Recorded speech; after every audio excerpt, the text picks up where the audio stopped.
Louis Garrel n'est pas qu'une gueule de cinéma, il est aussi un père de famille discret. Longuement interrogé par le magazine GQ, l'acteur et réalisateur aujourd'hui âgé de 38 ans a évoqué de rares confidences sur cet enfant adopté du temps de son histoire avec Valéria Bruni Tedeschi. De retour dans les salles obscures avec le film La Croisade, présenté au Festival de Cannes, Louis Garrel a été questionné sur la présence à l'écran d'une petite fille noire mal regardée dans un colis. Il se trouve que c'est une petite fille que je connais, ma fille.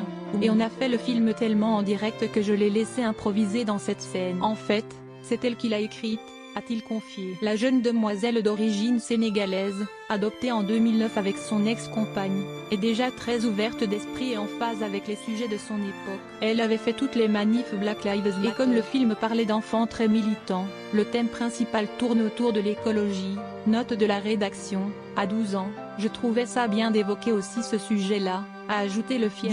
div.ad-placé-old.ad-un-read-1, ydth2.300px.midnight 2.330px, @mediascreen, min-ydth, 990px, div.ad-placé-old.ad-un-read1, ydth 2.620px.midnight 2.370px, Louis Garrel, qui est depuis en couple avec Laetitia Casta, mère de son fils Azel, se réjouit que sa fille Oumi ne soit pas une adolescente passive face aux sujets de société mais fait toujours en sorte de lui faire comprendre qu'il n'y a pas qu'un seul point de vue valable. On a discuté après les manifs Black Lives Matter et quand je trouvais que ça allait trop loin, je lui ai montré le film Malcolm X de Spike Lee et tout de suite, elle a capté la dérive de Malcolm X quand il commence à être racialiste et à vouloir la nation noire, et elle a dit, ça aussi c'est raciste.